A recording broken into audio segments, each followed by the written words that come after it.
सुंदर यक्षिणी देवी साधना। ये वो बहुत भयानक साधना तो नहीं है, पर ये साधना उन लोगों को करनी चाहिए जो यक्षिणी सिद्ध है। लोग बोलते हैं 3 दिन में यक्षिणी सिद्ध हो जाती, 4 दिन में यक्षिणी सिद्ध हो जाती। हम लोग मुस्कुराते हैं, हम अवघड़ हैं श्रीमान जी। ये नहीं ऐसी साधना कि यूट्यूब में डाल दिया सिद्ध हो जाएगी। ऐसे सिद्धि प्राप्त करती होती तो कुलिया कुदिया में हो जाते सिद्ध। उन्हें तो पता भी नहीं कि यक्षिणी क्या होती है, अप्सरा क्या होती है, सिद्ध कैसे होती है। कोई भी अप्सरा, कोई भी यक्षिणी तभी सिद्ध हो सकती पहले जब आपके पास योग्य गुरु हो। समझ रहे आप? उसके बाद आपको करन्यास विनियोग संकल्प आता हो, सिंहासन पे बैठना, उसकी फ़ोटो लगानी, उसका यंत्र बनाना, ये तो लोग जानते नहीं। उनने डाल दिया। अब इस अप्सरा की साधना हमको आज से 50 साल पहले गुरु महाराज ने बताई थी श्रीमान जी। जो आजकल हमको किसी को लोग बताते कि नारियल में 1176 लिख दो। अरे ये वही साधना है। काहे की 5 नारियल लेना है, उसमें काले रंग से क्या लिखना है, 1176 1176 1176। एक गोला बनाना है हल्दी से, उसमें लिखना है 1176। ये उसका मंत्र है, यंत्र है। किसका? सुंदर यक्षिणी देवी साधना का। तो लोग बोले महाराज आपने तो इस पे बोला नहीं। लोग तो बना बना के बोल रहे हैं कि ब्रह्मांड है। ब्रह्मांड में जितनी सुंदरियां हैं इसी देवी के अंतर्गत आती है। इसका मंत्र है ओम ह्रीम सुंदर यक्षिणी देवी अगच अगच फट स्वाहा।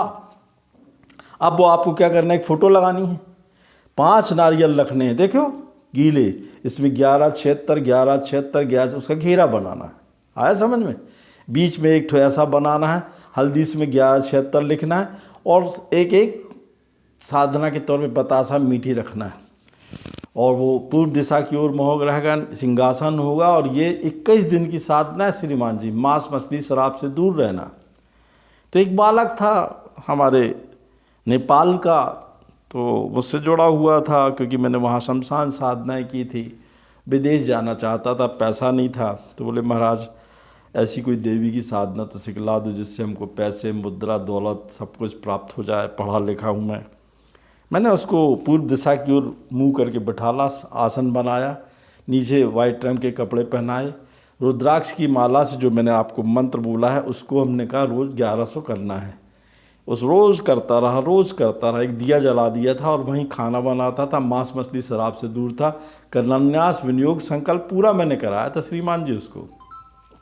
उसके बाद उसको मैंने सिखलाया था कि कुल देवता ओम गणपते नमः, कुल देवताभ्याय नमः, कुल देवी नमः, पितृदेवताभ्याय नमः, पितृ देवताभ्याय नमः, क्षेत्र देवताभ्याय नमः, पूरा करके इस मंत्र जो मैंने आपको बताया है उसने माला चालू की। 17वें 18वें दिन से बहुत सी अप्सराएं आने लगी, बहुत सुंदर आने लगी। अब उससे पूछी कि बेटा तू किस रूप में मुझे चाहता? तो मैंने कहा प्रेसी के रूप में बोलना है। काय के रूप में? प्रीतमा के रूप में। तो वो तुमको रोज़ 2 महीने 3 महीने तक रोज़ 2 तोले सोने देगी और तुम्हारी आर्थिक स्थिति ठीक हो जाएगी। इसके बाद प्रत्येक दिन किसी गरीब कन्याओं को आपको खिलाना होगा, खाना, और दशांश हवन करना होगा। और 21वें दिन वो खड़ी हो गई। मैं तो पीछे था, मुस्कुरा रही थी, क्या चाहिए तो किस रूप में चाहता, माँ, बहन और पत्नी के रूप। तो उसने बोला प्रेसी के रूप में, प्रीतमा के रूप में मुझे आर्थिक स्थिति ठीक करनी। तो बोले मैं 2 तोला सोना रोज़ दूंगी तुमको, नए वस्त्र दूंगी, और तेरे जो भी काम है देश विदेश जाने के हो जाएंगे। 6 महीने तक मैं तेरे साथ रहूँगी, और तू ये पूजन का मंत्र एक बार रोज़ करना। श्रीमान जी वो करता रहा एक बार। तो 21वें दिन के बाद जब वो सवेरे उठता था तो 2 तोले सोना उसके तकिए के नीचे मिला। नेपाल का लड़का था, पढ़ लिख गया, पैसे कमा के विदेश चला गया। तो मैं कहना चाहता ये भी एक यक्षिणी है जो आपको कुछ दे सकती, बशर्ते आपको कोई योग्य गुरु मिले। मैंने अपने सारे संदेशों में बोला कि मैं 1993 के बाद दीक्षा देना बंद कर दिया हूँ, जंगलों में रहता हूँ, मुझे इस फील्ड से कोई इंटरेस्ट नहीं है।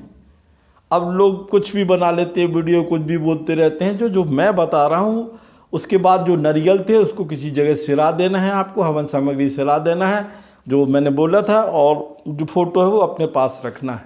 ऐसी साधना करने से आप निश्चित करोड़पति बनेंगे। जिस चीज़ को चाहते भगवती से बोलोगे उस रूप में वो आपकी मदद करेगी। जय माँ।